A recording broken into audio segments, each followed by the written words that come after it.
Cormac McCarthy's No Country for Old Men, why Anton Sugar sounded like sugar. But I got the hand right here. It's kind of like an Addams family,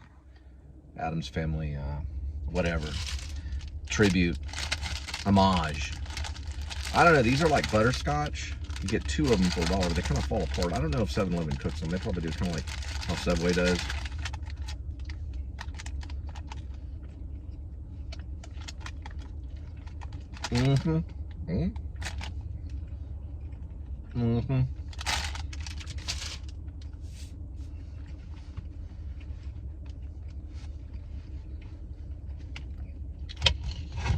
Butterscotch. It's pretty good. It might be better than macadamia. A little bit of Coca-Cola with mixed in Zero Coke.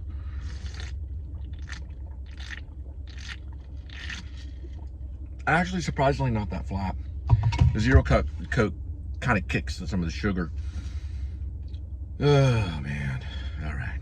All right. Another night of delivery. Gas 327, not the best. Now I got some things I wanted to say, but I'll say it in a minute.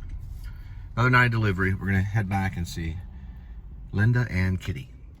Oh, got some lightning right there. One thing I wanted to say was there's a new company that's coming out pretty soon. It's already, actually, the company's already here.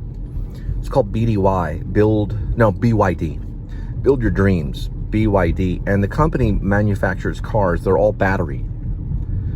So the cars are battery powered. They're full electric. They're coming out in China.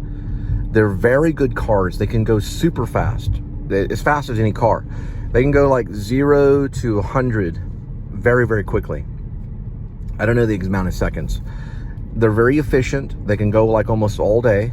They recharge at night or whenever you want to recharge them. Because California in 2030 is supposed to go all electric. Do you see that bolt? We got some of that bolt. There you go, Spielberg. We're talking about a revolutionary company that could possibly, if America allows it to happen, depends on the president, at that time when it happens, it would revolutionize transportation. Now, we're not talking about flying cars. So flying cars are going to come eventually. That's going to start with Uber and all this rideshare, flying rideshare. We're talking about very, very cheap, $10,000 vehicles. Now, that would, listen, Ford, Chevrolet, even Kia, Honda, Toyota, all of them would panic. Can they compete with that? But this is a company designed to sell a very, very cheap car. $10,000 is not a whole lot of money when it comes to a car. Even the poor will be able to put themselves in these vehicles. Now, this will revolutionize not only the manufacturing of vehicles, which would be done, it would be done, well, maybe within the country. If China can, this is technology. Now, China, you know, everyone's like, oh, China's our enemy. You know, we got the Kung Fu, or whatever, the Kung Flu. This would also probably maybe form a peace treaty with China and America if they can meet head on with this technology. What we're talking about is super cheap cars that can last as long as any vehicle. Now, they'd have to be charged by battery, okay? This is already another one.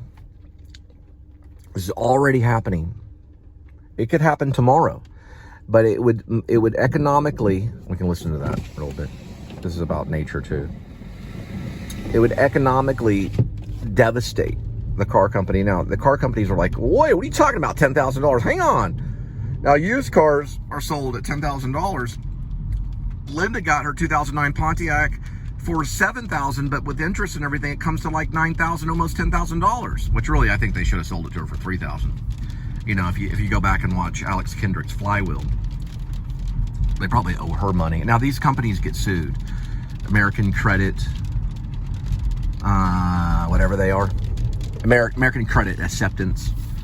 They've been sued. But let me tell you something.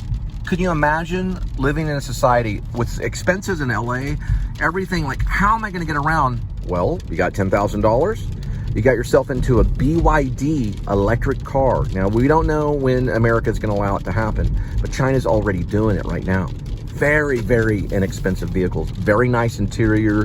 They look like the nicest EVs that are out there. We don't know when. We'll have to wait.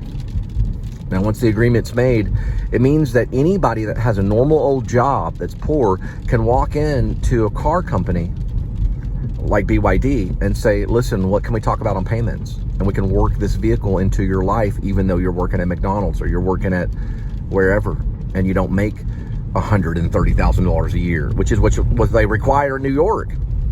Imagine everyone would be doing service vehicles. Check it out, BYD.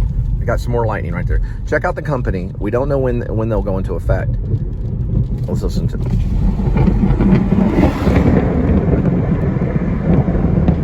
I got Zeus's attention.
Anyway, I don't know. All right, we'll cut here.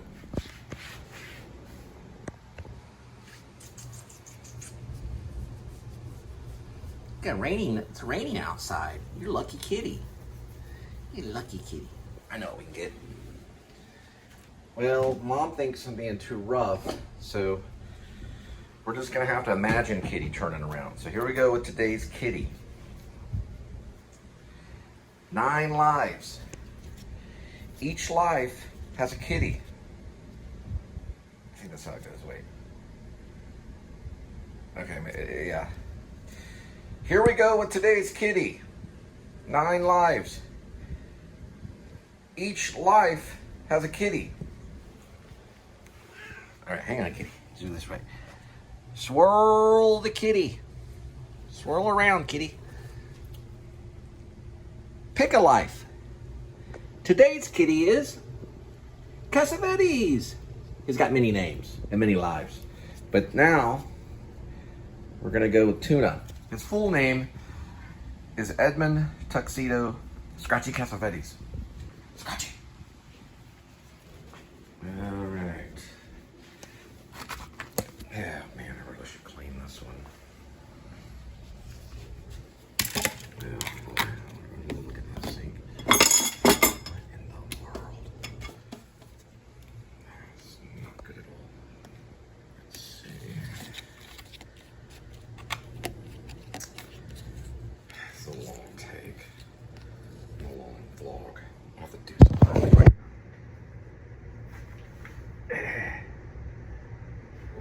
Okay, hang on. Give me a second. Here, let's do this.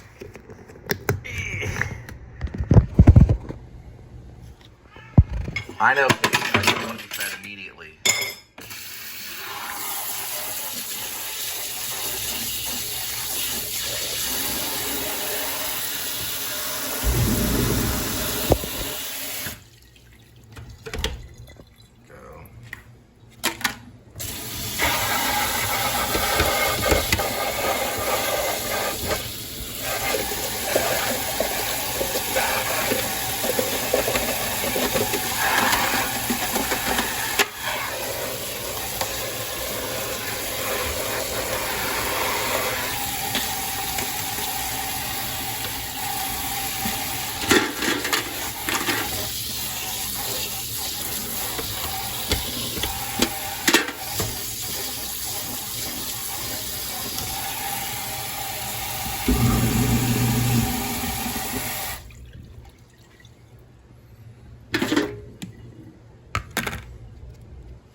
This is supposedly tuna. Oh well, you can't really see all the lighting, but you can hear them. Good job, kitty.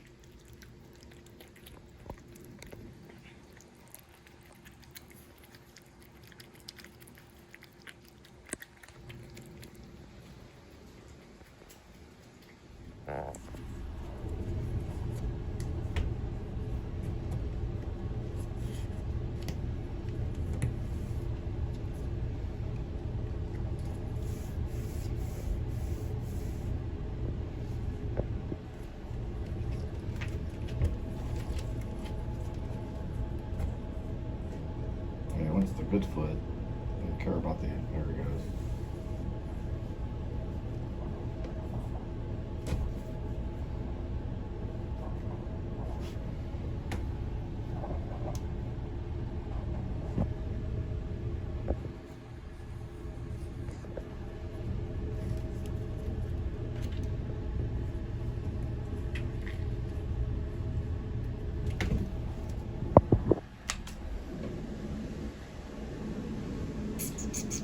First of all, as I'm editing this, I know I'm not like a perfect person, but to quit cigarettes, which I did in 2000 and officially, we'll say, I would say, safe to say, officially 2013,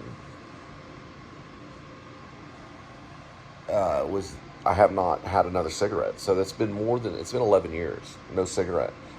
And listen, I did the Nicoderm, I did the pills, I did psychology, psychotherapy. I smoked for 6 years straight. It was Camel Silvers, and then I switched over to American Spirit, yellow and blue. And I loved it. I would smoke cigarettes, I'd drink those low-cal monster drinks, and I would just watch European films and just dream of being a filmmaker. And I was working on a movie while I was doing that called Bulb. It was an independent feature. I've never put it back together. It's still just sitting there up on YouTube on another channel. It's called Bulb. But I was going to do like this kind of documentary thing. And I smoked during it too. I had to literally go to God. Like, pretty much go to God. And had to make this kind of amends to overcome cigarettes. There had to be like some type of mission to overcome it, and not, because I was getting up to like maybe more than a pack a day, probably no more than a pack a day. At times I could do a half a pack, but I liked it. And then I realized I didn't know that I was in the darkness. So my grandmother always said that we always replace one habit with another, you know. But I guess so when I quit in Maine, in the state of Maine. And I had this prayer with this guy, and then after that, I went ahead and threw away the cigarettes. I went 15 months, and then I relapsed for 1 month. Right at the tail end of January, February, March, April. January, February, March, April, May. It was probably in about May. And then after May of 2013, I went to June, July, and then August, no cigarette, and then continued on, no cigarette, for 11 years.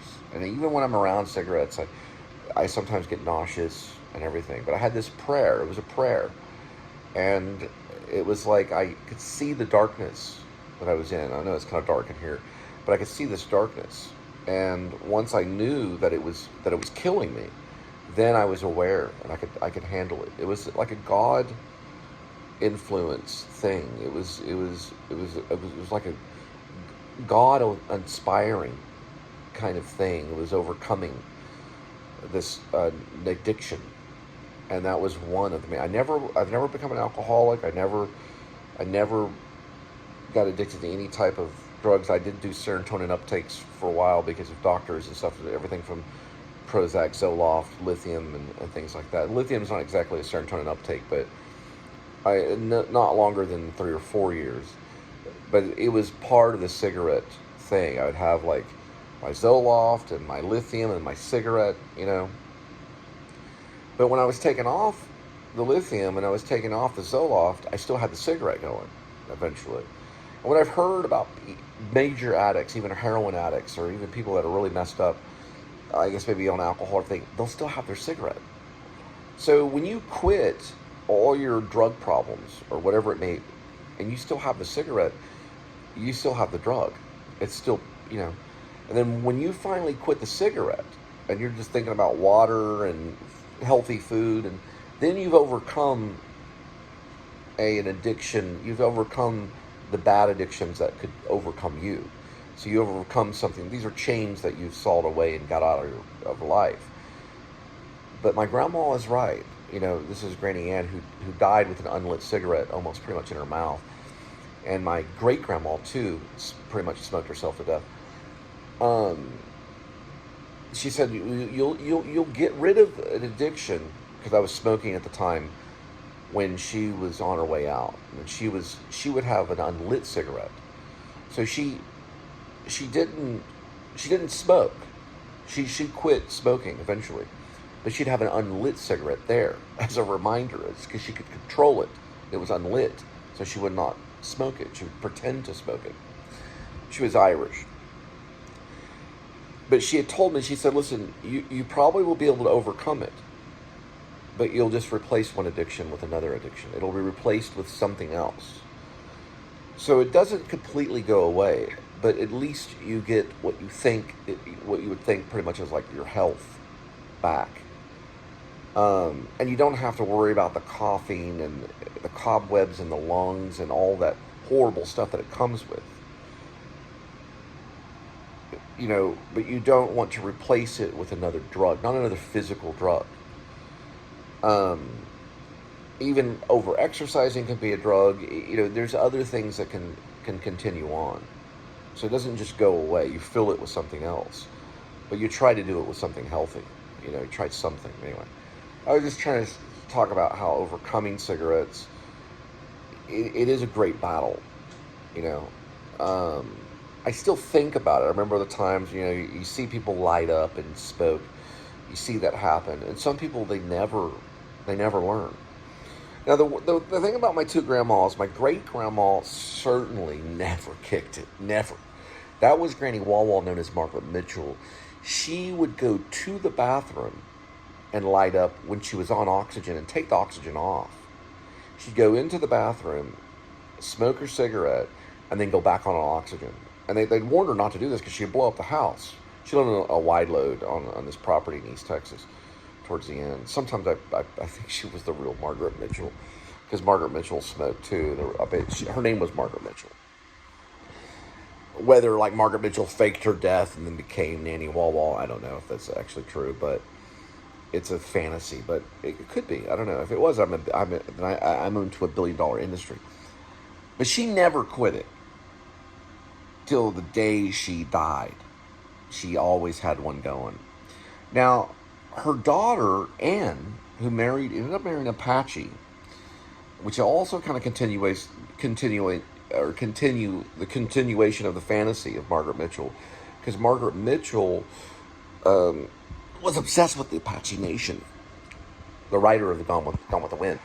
She was obsessed with Apache Nation. She went to Apache dance. She did this Apache dance in public. It's been written. Her daughter, Anne Mitchell, did overcome cigarettes. So she would have an unlit cigarette.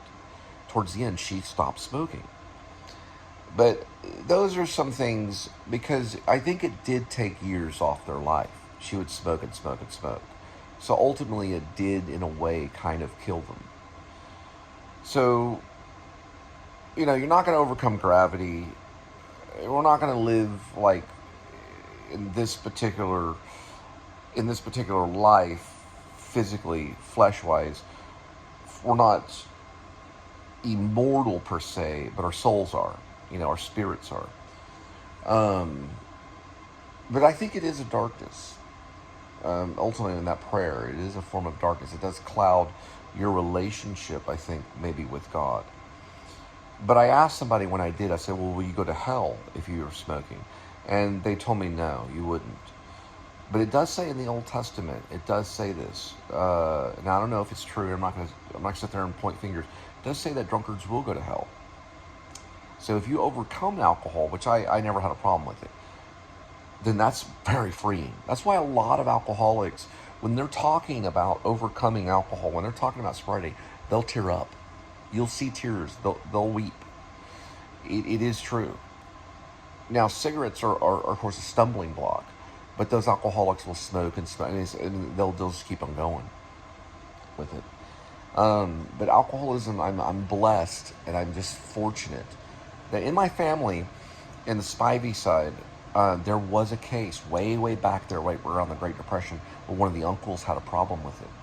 And it was a story that would be told within our family, and it would scare everyone. Would get quiet and hear about this uncle that would come home drunk, stumbling in, and that story was like a warning. So I think pretty much everyone that I can think of, almost everyone, has been able to be pretty much sober. But I'm not 100% on it. I don't know everybody's life, but I know that I am, and that I don't have to battle with that. I never really had to. I never had a taste for it. Alcoholics talk about taste. But I am glad to this day that I'm celebrating 11 years of sobriety with cigarettes. So I don't consider a person completely sober if they're smoking cigarettes. I don't consider that completely sober, because it is harmful. Anyway, just wanted to say that. Okay, so Linda is preparing for Mother's Day. So this is probably... Is Marilyn Monroe your mom? Yes, she is. This is Christopher Reeves. Oh no, I got Or Chris Reeves, or I don't know. But this is the original Superman. Oh, Yeah, she broke some stuff. no. I don't know who this is. My mom actually made money from her income tax Yeah, you need check. to throw away some of this Glamour glass. shots. I know, it just broke. That's her glamour shots. Yeah, be careful on them. I had braces too. Cowboy colors. Yeah, it's plain out. Bro. There's her hero, which is Lucille Ball. Oh, this is about Lucille Ball. Okay, yeah, this should be Christopher Reeve, as opposed to Christopher Reeves, the original Superman. And that's Marilyn Monroe. That's your grandma or mom? Grandma. Grandma. That's grandma. That's Linda. 15. What's Glamour going on shots. with the cat? Oh, he used to eat the bread. His name was Tigger. He ran away. Tigger. Yeah. Whoops. You got phone numbers Yeah, for yeah, that yeah. one. That's all. This is what? You were a Panther? Everybody's a panther. No, I was a Panther. I was a panther too. Yeah, I was a Panther. Oh, this is Johnny Cash. What's going on here? You've got some records. Okay. Watch out on the glass. We have a cat. I know. That's what I was thinking. And this is some pictures of No. old boyfriends and stuff. Okay. Old boyfriends. One boyfriend. Anyway, Sorry, this is her 13 Mother Day years ago. preparation. We'll get into it later. Some My old first Peter cat, Nikki. O'Toole. Oh, the First cat, first Nikki. cat. I remember it was Okay. 4 or 5. I think she had babies. I don't know, I was too young to understand about babies. Mm-hmm. I can't believe I still have that picture. There's some type of animal. What They do were you say, letting them type going. animal? Where's our animals in there? Her name was Nikki. Kitty's had enough of us. All right. Oh, look, there we are. They're smoky. Look, we're underneath there. Where are we at? Under the albums. Oh, yay. That's us. No? Maybe that was Glass. No, we're happy. I'm just joking. We're still happy, y'all. Hi, y'all. Welcome to the Police Script Show. That was back in the early days. Look at that frame. I know. Really. Remember I got it from Surprised. IKEA. Yeah, I put it up there earlier to get it away. Oh, isn't that without doubt? Yeah. Is there glass in there? Bad history. We ain't talking about bad He likes history. to get up there at night to get away. Smelling. I need to make sure it's sleep. You know, cats and rats are kind of related. Cats and rats. Cats, rats, and mice. Cats and Look how rats. they move, though. Look how they, they. Oh, All right, it's if a you can get cat. off, that's your problem. I don't know how you got up over there. Good night. We need to make sure it's clean. He's gonna get up there when I start working a job anyways. Good night. Look at his little paw. Good night. Love you. He just wants to kind of look down No, at we other have to people. watch out for that lamp too. So, the Tonkinese cats do that, but some of the other domestic cats, they like to look down. They like to get up high and look down on people and say, I am king, look at me. Every cat likes to be high. Well, he's by the coffee maker. He feels safe.